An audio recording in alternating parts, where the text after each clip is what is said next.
Hey everyone. So this video came about because on a recent sidearm video, someone pointed out to me that this delivery right here was in fact called a forehand, not a sidearm. So I thought that'd be kind of a fun rabbit hole to go down. I love the history of the sport. I love sharing the history. So first off, in answer to the question, wasn't really a question, but in answer to the comment, is this called a forehand? The answer is yes, they're right. This is called a forehand. It is, however, also called a sidearm, a two-finger, a flick. Heck, you can go out to Sacramento. Many players will refer to this as a pistol because of the position your hand is in when you throw the disc. So it's called all those things. I mean, all those words are right. I mean, heck, you could refer to it as a yellow curtain throw. If you're speaking to a group of people and they all think this is a yellow curtain throw, then you've successfully conveyed your idea with words. I mean, that's what words are. Now, that's kind of nerdy. This video is more about the actual history of the throw and what it was called. So we actually have to start to the mid to late 50s, to the Healy brothers in northern Michigan. They started the IFT, the longest running flying disc tournament in the world. And I wasn't able to speak with anybody at the IFT, but by all accounts, this delivery has always been called a sidearm. I mean, they were kind of the originators, right? But they called it a sidearm. The first-hand verification I was able to get was from Victor Malafronte, but it was about the Berkeley Six, the original six West Coast players from Berkeley. This is a group that included Bob May, who was arguably, if not the best distance thrower of the 70s. And the Berkeley Six referred to that throw as a sidearm. Victor eventually came onto the scene. They became the Berkeley Frisbee Group. This was a sidearm delivery. But independent of that, players like Jim Kenner and Ken Westerfield, they were in Michigan and then eventually up in Canada.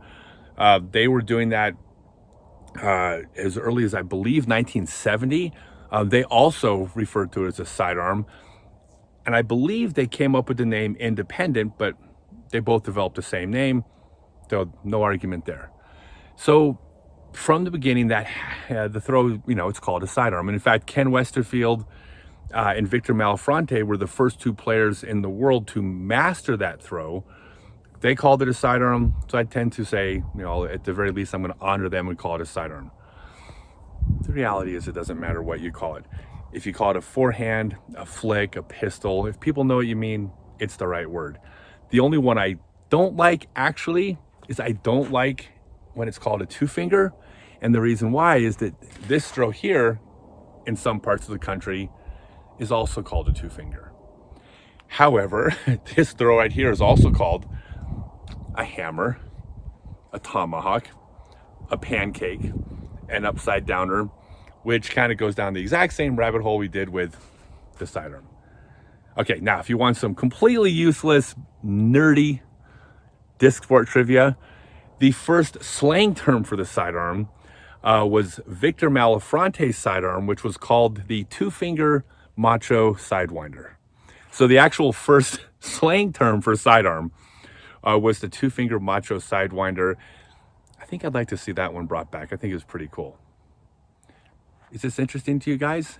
If it is, number one, please comment if you want to hear more stuff like this. I think this stuff is cool. I think a lot of things are cool that not everyone thinks is cool. But if you think it's interesting, I'll make more of these videos. The second way, if you want to support this, link below to my Patreon. Number one, it'll keep the free content coming. Also, there's tons of stuff in there that I don't put on my free YouTube channel. Strategy, mental game, course review, group, live streams, Q&As, things like that. So there's a bunch of cool stuff in there just for patrons. But if you just want to keep the cool, interesting stuff coming, if you think it's cool, comment on it, join my Patreon. Thanks, guys. Hey everyone, I'm now on Patreon. Click the link below. Not only keep the free content coming with tutorials, tips, podcasts, etc., but get a bunch of free stuff like live stream Q&As, copy of my book, voting on topics, behind the scenes, bunch of cool stuff. Click the link down below to join.